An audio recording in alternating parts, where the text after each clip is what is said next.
Welcome back. As promised, we are reviewing Die Hard 2. But before we talk about this, you will notice I'm wearing my Tim Conway Jr. and Doug Steckler t-shirt. Tune in 4 to 7 p.m. KFI AM 640 if you live in the greater Los Angeles area, or download the iHeartRadio. I'm too excited. Conway is funny. Lots of laughs. iHeartRadio app. There you go. There you go. Can't even talk. That's okay. That's not a sponsored plug. It's just a plug because he loves it. I like the shirt, and I personally haven't listened to Conway in a long time, so I'm not even taking my own advice. Anyway, Die Hard Part 2, 1990. I was 3 years old when this movie came out. Not even 3, I was almost 3. This movie came out on my mother's birthday, July the 2nd, but it came out in 1990. Old Mom was born in 1960, so it came out on her 30th birthday. Fun factoid. Sorry, Mom, I just told everybody how old you are now, if you could do math. It is the best of the blockbusters, said Joel Siegel of Good Morning America, and this is the digitally remastered version in superior sound with THX. Special edition. Well, I guess yeah, I knew there was 2 discs in there. Oh. One is the features if you want to learn how they made the movie. And then I like older DVDs. This DVD dates back to... And I was 5 when it came out, in case you were curious. It has the booklet. I am 2 years older than him, so he was 3, I was 5. Just a little trivia for you. So this movie takes place at Dulles? It's in the DC area, but it was not filmed there. The international terminal of the Tom Bradley International Terminal at LAX was used as the Dulles Airport. It was also filmed at the Kincholeo Air Force Base in Michigan, and on sound stages where they had to create snow, because originally it was going to be filmed at the Denver International Airport, but then warm weather, no snow, so they had to do what they had to do. There is a debate about the budget. The studio says it cost $40 million to make. One of the producers said it cost over $70 million, so between $40 and $70 million, people got fired, heads rolled. Tom Cruise. I'm not with it tonight. What's this guy's name? Bruce Willis. He required $7.5 million to appear in Part 2. This movie has a 2-hour and 4-minute runtime. It was hugely successful when it debuted back on July 2nd of 1990. It grossed $240 million at the box office. However, it is panned by critics as saying it is up there with the sequels that are not great. We'll discuss that in a little bit. So I didn't realize this, that the original Die Hard Part 1, the one that everybody loves, Alan Rickman is the villain in that one, that movie was based off of a 1979 novel by a guy named Roderick Thorpe called Nothing Lasts Forever. Die Hard 2 was loosely adapted off of a 1987 novel called 58 Minutes by Walter Wagner. They changed a lot of things up for the film, but that's kind of where they got the story for this particular film. It also takes place on Christmas Eve, just like Part 1, which to me, it's odd that it's a Christmas movie, but it came out in early July. But I guess some people kind of celebrate Christmas in July. Some people do Christmas in July. Yeah, that's like a thing, you know. It's a popular thing with the kids these days. Yes. So this movie was directed by Renny Harlin. I didn't really dig too deep into that. The guy from NYPD Blue, I don't remember his name, but he had the mustache, balding, George Costanza Seinfeld. And Carl Winslow was in this, and his name was Carl. But I think his real name is, I can't remember his real name either. He's off his game tonight. I didn't take enough They notes. did name him Carl in the movie, which was kind of funny. Did they really? Yeah, remember? He was talking to him on the phone, and he said, "Hi, Carl." Yeah, you're right. It was kind of funny. He got typecast as a cop for the rest of his career. A cop named Carl. Bruce Willis. This is for you because now, I don't know, Bruce Willis isn't quite right now. He's going through the dementia early on. He can't really talk anymore, which is really sad. It's heartbreaking. And we will be reviewing part 3 after this tonight, so stay tuned. Uh-oh, I gotta get the kids to bed early then. So let's jump into this. Part 1 is a classic. My friend Jonathan says Part 3 is a classic. This one was just kind of middle of the road to me, and critics kind of agreed. 70% Rotten Tomatoes score. IMDb is 7.1 out of 10. Not terrible.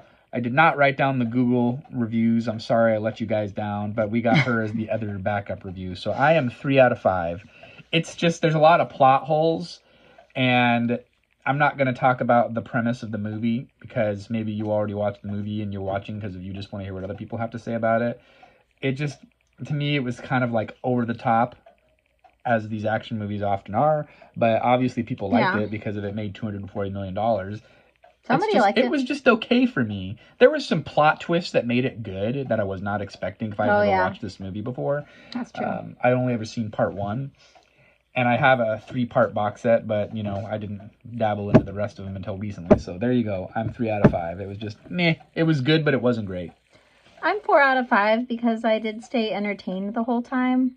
And also what pushed me up to a 4 out of 5 was the plot twist. There's just something that happens. Yeah, there's just something that happens with the characters that I really wasn't expecting. So I feel like when there's a plot twist in a movie, it just adds that extra level of interest. But yeah, some of it was a little bit far-fetched and a little unbelievable. But then again, like Corey said, that's kind of how these action movies are. Sometimes they make it pretty unbelievable. Like there is one part, well, I don't know, can I do spoilers? There is one part where he jumps from a helicopter onto the wing of an airplane. And I just it kind of loses you at that point. Like it's a little bit, you know, unbelievable, but I mean, but then again, it's Hollywood. So are you going to really believe everything they put out there? You kind of gotta suspend your belief or disbelief or something like that. Anyways. Oh, one more it's a movie. Huge factoid. This was the first film to use a digitally composite live action footage merged inside of a computer. So this was like 1990, early use of technology for a film. New technology there. New technology introduction. Yeah. The 747, I believe they blew up a real one, and I'm not 100% sure, but I remember watching a documentary in the 90s when I was a kid, and they were talking about great movie explosions, and like there's like a main scene in the very end of the movie where a Boeing 747 gets completely blown up, and if I'm not mistaken, they blew up a real 747 in that. Oh. So that's interesting. We may have to dig deep into Disc 2, deleted scenes and documentary, the making of the movie. That'll be another video. Oh, and what was the other guy that you said that you liked? The guy that's in the movie Shawshank Redemption that plays one of their friends and one of Nicole's beloved sitcoms. So I love this show called Roswell. It's about aliens, but they're teenagers, and a couple of them fall in love. And if you haven't seen Roswell, it's a very good show. Dang it! I should have grabbed the box set, but is it there? No, it's yeah. The main characters are Max and Liz, and it's super cute. Corey doesn't want to watch it with me, but it's really good. So I might have made him watch the first episode. I can't remember. The main villain in Die Hard 2 plays a main role in your TV show, Roswell. So Liz's boyfriend, when the show starts, his dad is the sheriff of the local town there, and his dad is the same guy who's the villain in this movie. So kind of weird. I wasn't expecting it. He plays a good guy in Roswell, even though he is trying to find out about the aliens. So they do try to like avoid him a bit because of that. But he has a good heart. He's trying to do the right thing. But in this movie, he's pure evil. So it was a big change for me. You're used to seeing him in one role, right? Yeah, he's a great actor. It's hard to shift gears with your actors when you were used to them obviously in other roles. Yeah, he's a great actor, obviously, because he did that role of a small town sheriff just trying to do the right thing. He did that super well. And then... you see him naked in this movie, and he's got a nice ass. Fit as a fiddle. That sounded a little bit fruity for you to say that. I don't know if I should be concerned, but... Yes, in the opening shot, you do see him from behind. You see his butt, and I feel really bad about seeing the sheriff's butt. I'm sorry, Sheriff. From Roswell. That was not appropriate. He played a colonel. But it was your fault because you took the role. So, what are you gonna do? They gotta make money. They're actors. This is what they do. As far as morality, though, I will say one point in their favor was that the Bruce Willis character is married, and this lady in the airport does hit on him at one point and ask him if he wants to get a drink, and he points to his ring like, sorry, I'm married. So I appreciate that. He didn't cheat on his wife, so good for him. Because his wife had big teased 80s hair, which I want you to represent. That's... Lots of Aquanet. I have a lot to do. I don't think I can get my hair that big. We're running out of time, folks. Until next time. Too hard. Do you want anything to add before we wrap it up? So he wants me to cut my hair short too. So he wants me to have short hair like this length and huge. We're losing our audience here. Is that really? Can I really do the hair thing and raise 4 boys? You at the same time. You gotta comment and let us know. Should she cut her hair? I think it's too much. That short? I did it in the past. Let us know. All right. I'm saying no. Until next time, we'll see you then. All right, friends. Bye.